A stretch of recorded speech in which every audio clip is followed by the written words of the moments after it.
La crise économique de 1929 démarre en réalité bien avant, à la fin de la Première Guerre mondiale. Suite au combat, l'Europe est dévastée et ruinée. Ce qui intéresse les États-Unis qui y voient alors un gros potentiel d'investissement, car eux n'ont subi presque aucun dégât matériel.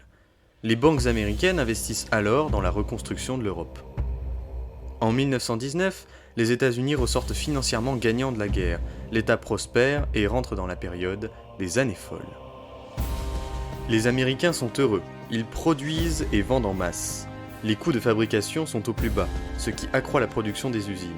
New York est surnommée la capitale du monde grâce à la bourse de Wall Street qui se voit augmenter de 400%.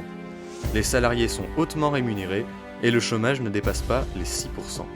Tout le monde achète en grande quantité, c'est la course à la dépense. Tout le long des années 20, aux États-Unis, il y a eu une forte croissance économique. Forte croissance économique, boostée par une forte demande de la population américaine, demande qui finalement a été facilitée par aussi un accès au crédit assez facile. Donc les banques ont prêté beaucoup. Les États-Unis sont les premiers à rentrer dans ce qu'on appellera plus tard la société de consommation. Les actionnaires investissent, la bourse augmente, le niveau de vie des Américains est à son paroxysme.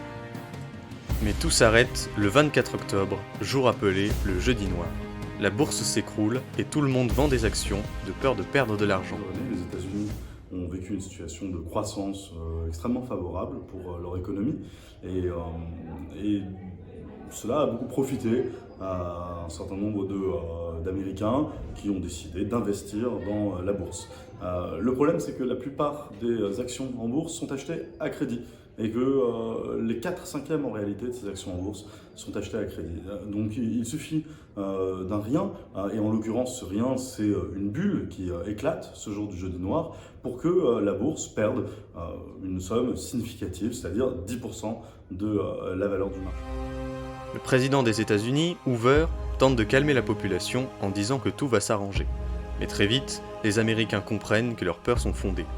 De 1929 à 1932, la bourse perd 80% du prix de ses actions. Tout le monde afflue à Wall Street pour récupérer son argent, ce qui fait encore baisser le prix des actions. Les entreprises ne vendent plus, c'est le début de la Grande Dépression. Des ordres de vente sont donnés pour récupérer à tout prix le peu d'argent qu'il reste. Mais les banques, qui ont beaucoup prêté aux spéculateurs, n'arrivent plus à rembourser tout le monde. Les entreprises, qui avaient placé leurs finances dans les banques, se retrouvent en faillite, ce qui met des milliers d'ouvriers au chômage. Pour subvenir à leurs besoins, le peu de banques qu'il reste rapatrient leurs capitaux. Les pays européens, dépendant des finances américaines suite à la Première Guerre mondiale, sont ruinés. La crise s'étale alors dans le monde. En 1931, c'est une période de famine pour l'Allemagne et l'Autriche. En Amérique, on compte 12 millions de chômeurs, 1600 banques fermées et 1 million de fermiers sans champs. Le crash boursier devient une crise économique et n'épargne personne. Tous les pays sont dans une misère noire. L'économie dans son entièreté qui va finalement se retrouver criblée. Donc avec comme conséquence finalement une cascade de faillites bancaires, une cascade de faillites d'entreprises et donc conséquence sociale, des licenciements massifs. Donc un chômage qui augmente extrêmement rapidement et effectivement dans cette société américaine des années 20, peu de protection sociale, voire pas de protection sociale du tout. C'est-à-dire qu'un Américain qui se retrouve au chômage se retrouve dans une pauvreté extrême. Les Américains sont contraints d'abandonner leur maison et de vivre sur la route, sans argent ni vivre. Dépourvus de toute protection sociale, ils survivent à la crise comme ils peuvent. Mais il reste un espoir. Le Royaume-Uni échange toujours son livre sterling contre de l'or. Rapidement, c'est le chaos et le pays est contraint d'interdire l'échange. Suite à la Première Guerre mondiale, les entreprises américaines avaient beaucoup investi notamment en Europe, dans des banques aussi,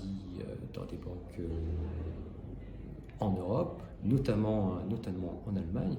Et ces banques, notamment qui se retrouvent en difficulté, ces entreprises qui se retrouvent en difficulté, pour se donner de l'air en quelque sorte, financièrement, vont rapatrier les capitaux qu'elles avaient investis en Europe, ce qui va finalement, globalement, provoquer, entraîner la crise aussi économique, financière, sociale dans l'ensemble de l'Europe. Pour réduire les effets de la crise, les États font du protectionnisme et réduisent ainsi les échanges. Tous les pays dépendant des exportations et des importations sont au plus bas. Ils essaient de se faire entendre comme ils le peuvent. Aux États-Unis, Hoover juge bon de ne pas faire intervenir l'État dans l'économie du pays. Il souhaite revenir à un équilibre budgétaire en réduisant les dépenses publiques. Mais sa solution libérale classique échoue. Pour comprendre cette théorie, il faut parler de l'image de la main invisible. La main invisible qui guide le marché, et dans ce marché, l'État ne doit surtout pas intervenir. Alors, le président Hoover, en bon républicain, est convaincu de cette théorie. Il pense qu'il ne faut absolument pas intervenir dans la crise et que faire intervenir l'État serait au contraire empirer la situation. C'est bien entendu le contraire qui se produit. L'Amérique, comme le monde, est au fond du trou.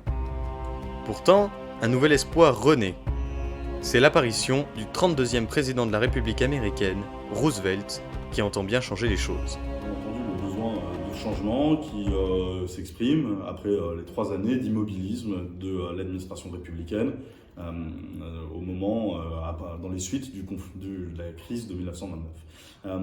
Roosevelt incarne une forme de renouveau, il incarne aussi une forme de promesse pour les Américains, celle du welfare state, c'est-à-dire de l'État-providence, puisqu'il est un adepte d'une théorie économique inverse à celle des républicains, c'est-à-dire du keynésianisme, l'idée qu'il faut que l'État puisse intervenir, puisse stimuler la consommation, puisse stimuler la demande en lançant un certain nombre de travaux publics.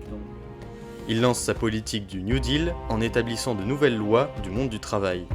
Il fait adhérer les entreprises aux bonnes conduites, instaure des salaires minimums et interdit le travail aux mineurs. L'État investit alors massivement dans les banques. Il est le premier à concilier droit des salariés et droit des entreprises. Il crée des agences d'aide aux chômeurs, relance l'emploi, mène une politique de grands travaux de modernisation du pays et stimule l'activité par des réformes.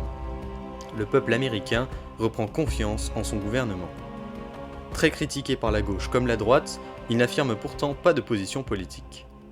Roosevelt continue sur sa lancée et lance en 1935 une loi sur la sécurité sociale qui vise à la protection des plus démunis. Le New Deal de Roosevelt est comparé à une révolution pacifique. Il relance l'économie, réarme le pays et sauve l'Amérique de la crise. Pour élargir votre culture, voici quelques films en lien avec la Grande Dépression. Les raisins de la colère, un film de John Ford, sorti en 1940, De l'ombre à la lumière, de Ron Howard, sorti en 2005, et Public Enemies, de Michael Mann, en 2009.